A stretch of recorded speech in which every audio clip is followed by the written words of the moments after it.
Hello everyone, welcome to online study point. दोस्तों, आज के इस वीडियो में हम लोग देखेंगे आरआरसी ग्रुप डी 2022 के जो एग्जाम हुए हैं 17 अगस्त को सेकेंड शिफ्ट जो हुए हैं उसका एनालिसिस करने वाले हैं। आखिर किस तरह से क्वेश्चन पूछे गए हैं, तो आइए शुरुआत करते हैं हम लोग साइंस के। जो पहले क्वेश्चन है, विटामिन B12 का रासायनिक नाम क्या है? जो विटामिन B12 का रासायनिक नाम साइनोकोबालामिन है। अगर आपसे पूछे आने वाले शिफ्ट में विटामिन B12 को क्या बोलते हैं, तो नीला विटामिन भी कहा जाता है विटामिन B12 को। स्टैचू ऑफ यूनिटी की ऊंचाई पूछा गया था, तो 182 मीटर स्टैचू ऑफ यूनिटी की ऊंचाई है। अगर आने वाले शिफ्ट में आपसे ये पूछे तो इसकी ये जो स्टैचू ऑफ यूनिटी कहाँ पर स्थित है? नर्मदा नदी पर स्थित है स्टैचू ऑफ यूनिटी। अगला हमारे संविधान से पूछा गया क्वेश्चन, आर्टिकल 21 किससे संबंधित है? जीवन जीने के अधिकार से संबंधित है। आगे क्वेश्चन पूछा गया प्यारे दोस्तों, एनजीटी के चेयरमैन कौन बने हैं? आदर्श कुमार गोयल जो हैं एनजीटी के चेयरमैन बने हैं। दोस्तों, अगर हमारे जो है इस वीडियो को आप लोग नए विद्यार्थी देख रहे हैं तो इस चैनल को सब्सक्राइब करना बिल्कुल भी मत भूलिएगा, क्योंकि इसी तरह से मैं डेली एनालिसिस करवाता रहूँगा। तो दोस्तों देखते हैं अगले क्वेश्चन, नर्मदा नदी कहाँ से निकलती है? तो नर्मदा नदी कहाँ से निकलती है? अमरकंटक से नर्मदा नदी निकलती है। स्वच्छ पर्यावरण का अधिकार किस अनुच्छेद से संबंधित है? तो आर्टिकल 21 से जो है स्वच्छ पर्यावरण का अधिकार संबंधित है। अगला क्वेश्चन जो हमारा पूछा गया है, सबसे बड़ा नदी द्वीप कौन सा है? मांजुली द्वीप। मांजुली द्वीप ये कहाँ पर स्थित है? असम में स्थित है। अगर आने वाले शिफ्ट में आपसे ये पूछे जो सबसे बड़ा नदी द्वीप मांजुली द्वीप किस नदी पर स्थित है? ब्रह्मपुत्र नदी पर स्थित है, याद रखना। और मुख्य आर्थिक सलाहकार जो वर्तमान में बने हैं किसके स्थान पर बने हैं? जो केवी सुब्रमण्यम के स्थान पर बने। दोस्तों, हमारा वीडियो पसंद आ रहा है तो प्लीज़ वीडियो को लाइक करिएगा, क्योंकि इसी तरह से मैं एनालिसिस करवाता रहूँगा। हिजरी संवत कब शुरू हुआ है? तो हिजरी संवत जुलाई 622 ईस्वी से शुरू हुआ है। आप सभी लोग याद रखना। भारत और श्रीलंका को अलग करने वाली खाड़ी को क्या कहते हैं? मन्नार की खाड़ी, या फिर उसको बोलते हैं पाक जल संधि। पाक जल संधि और मन्नार की खाड़ी, ये क्वेश्चन पूछा गया था दोस्तों। भारत और श्रीलंका को अलग करने वाली खाड़ी को क्या कहते हैं? अगला जो क्वेश्चन पूछा गया है वो क्वेश्चन पूछा गया, संगाई हिरन कहाँ पाए जाते हैं? मणिपुर में पाए जाते हैं दोस्तों। मणिपुर में जो केबुल नामजाओ नेशनल पार्क है वहीं पर पाए जाते हैं हिरन, जो संगाई हिरन, याद रखना। जीएसटी के चेयरमैन कौन होते हैं? जो जीएसटी के चेयरमैन वित्त मंत्री होते हैं। और वर्तमान में वित्त मंत्री कौन है? आप सभी लोग कमेंट बॉक्स में जरूर बताना। यूएनओ का मुख्यालय कहाँ स्थित है? न्यूयॉर्क में। ये भी क्वेश्चन पूछा गया था। जो इंद्रधनुष 4.0 अभियान है किससे संबंधित है? बच्चों और गर्भवती महिलाओं के टीकाकरण से संबंधित है इंद्रधनुष 4.0 अभियान, याद रखना। याद क्या रखना, ये क्वेश्चन आप सभी से पूछा गया है दोस्तों ग्रुप डी के एग्जाम में। चॉकलेट में कौन सा विटामिन पाया जाता है? ये भी क्वेश्चन पूछा गया था। आप सभी लोग क्या करना, इसका कमेंट बॉक्स में क्या सही आंसर होगा आप सभी लोग बताना। पीएच वैल्यू का फुल फॉर्म क्या होता है? पोटेंशियल ऑफ हाइड्रोजन, ये भी सवाल आया था। लोहे में जंग लगना कौन सा मतलब ये अभिक्रिया है? रेडॉक्स अभिक्रिया, ये भी क्वेश्चन आता है दोस्तों साइंस में। दोस्तों, आप सभी लोग अभिक्रिया जो है सारे कर लेना। अगला जो क्वेश्चन पूछा गया, एचडीआई 2020 में भारत की रैंक कौन सी है? तो 131वीं रैंक है एचडीआई में भारत की रैंक, याद रखना। ये क्वेश्चन पूछा गया था ग्रुप डी के एग्जाम में। भारत और किस देश के बीच जो नीली अर्थव्यवस्था पर फरवरी 2022 में समझौता हुआ, ये भी क्वेश्चन पूछा गया था। तो भारत और फ्रांस के बीच, इसका राइट आंसर हो जाएगा।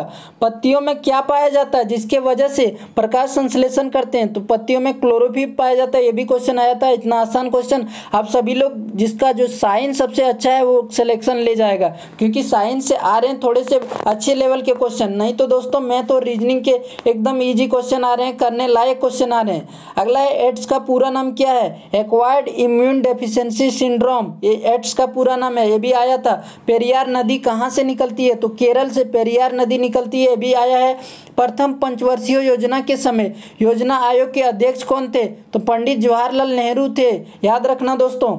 अगला जो क्वेश्चन आया है दोस्तों, 2021 में जो विश्व चैंपियनशिप में जो सिल्वर मेडल जीता है किसने जीता था? अंजू मलिक, ये भी क्वेश्चन आपसे पूछा गया है ग्रुप डी के एग्जाम में। अगला जो क्वेश्चन है दोस्तों, जैन धर्म में जीन का क्या अर्थ होता है? जीन का अर्थ होता है विजेता, ये भी क्वेश्चन पूछा गया। पहली बार 1952 में राष्ट्रीय आय की गणना किसने की थी? तो CSO केंद्रीय सांख्यिकी संगठन ने, ये क्वेश्चन पूछा गया था। चोक लाऊ त्योहार यानी कि ये फेस्टिवल कहाँ मनाया जाता है? इसका जो सही जवाब क्या होगा आप सभी लोग कमेंट बॉक्स में बताना, क्योंकि बहुत सारे दोस्तों अरुणाचल प्रदेश बता रहे थे और तो बहुत सारे उत्तर प्रदेश। इसका सही जवाब क्या होगा आप सभी लोग कमेंट बॉक्स में बता देना, इसका सही आंसर क्या होगा। अगला जो क्वेश्चन इकोनॉमिक्स से पूछा गया है, मांग बढ़ती है तो उसका वक्र कैसा होता है, इसका ग्राफ कैसा होता है, यानी कि कोई भी वस्तु का मांग बढ़ता है तो उसका वक्र किस प्रकार से होता है, इसका क्या सही जवाब होगा आप सभी लोग कमेंट बॉक्स में बताना। ये इकोनॉमिक्स का क्वेश्चन है दोस्तों। अगला जो है, नमक कानून तोड़ने के लिए 1930 में कौन सा आंदोलन हुआ? इसका जो है ऑप्शन ये थे, दांडी मार्च, सविनय अवज्ञा, सहयोग, भारत छोड़ो। तो बहुत सारे दोस्त बोल रहे थे सविनय अवज्ञा और बहुत सारे बोल रहे थे भारत छोड़ो। इसका क्या सही जवाब होगा आप सभी लोग बताना है दोस्तों। अगला जो क्वेश्चन है, न्यूलैंड्स के जो पीरियोडिक टेबल जो न्यूलैंड्स दिए थे उसमें पहला और अंतिम तत्व कौन सा था? हाइड्रोजन और थोरियम। याद रखना, फोटोग्राफी में कौन सा तत्व का उपयोग होता है? तो सिल्वर ब्रोमाइड। ये भी क्वेश्चन आया था ग्रुप डी के एग्जाम में जो सेकंड शिफ्ट में दोस्तों। विद्युत बल्ब फिलामेंट का पतला एवं लंबा क्यों हो जाता है? फिलामेंट जो होता है विद्युत बल्ब में पतला और लंबा क्यों हो जाता है? तो हाई रेजिस्टेंस के कारण, उच्च प्रतिरोध के कारण हो जाता है। ये भी क्वेश्चन पूछा गया था। पर्यावरण को स्वच्छ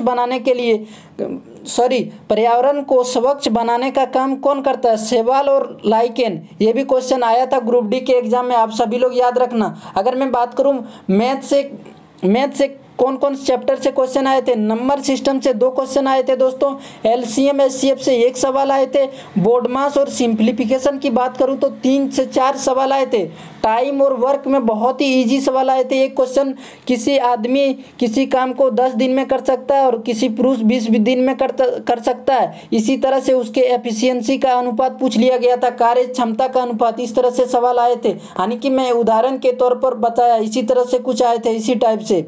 और टाइम स्पीड डिस्टेंस से 2 सवाल आए थे और एसआई सीआई से 1 सवाल आए थे, प्रॉफिट लॉस से 2 सवाल आए थे। ये सारे जितने भी मैं चैप्टर बता रहा हूँ ये सारे चैप्टर आने वाले शिफ्ट में आप सभी लोग रिवीजन करके जाना। अलजेब्रा से 1 सवाल आए थे, वो भी इस प्रकार से आए थे, मैं एग्जैक्ट नहीं बता रहा हूँ लेकिन ये जो है दोस्तों इसी टाइप से आए थे। ये बी प्लस सी का मान 11 या फिर इसी तरह कुछ दिया था, ये B plus B C plus C A का भी कुछ मान दिया गया था, लेकिन पूछा गया था A square plus B square plus C square. तो इसका फॉर्मूला लगा के आप सभी को आंसर बताना था। इजी क्वेश्चन था दोस्तों। परसेंटेज से 2 सवाल आ गए थे, मेंसुरेशन से 2 क्वेश्चन आए थे लेकिन क्यूब से आए थे। आप सभी लोग क्यूब को जो है रिवीजन करके जाना एग्जाम देने के लिए आने वाले शिफ्ट में। ज्योमेट्री से 2 से 3 सवाल आए थे, एज से 2 सवाल आए थे, ट्रिग्नोमेट्री से सवाल 1 क्वेश्चन आए थे और इस तरह से आए थे। साइन थीटा का कुछ मान दे दिया गया था लेकिन कॉट थीटा का मान पूछा था। मैं एग्जैक्ट क्वेश्चन नहीं बता रहा हूँ दोस्तों, लेकिन इसी टाइप से आए थे क्वेश्चन।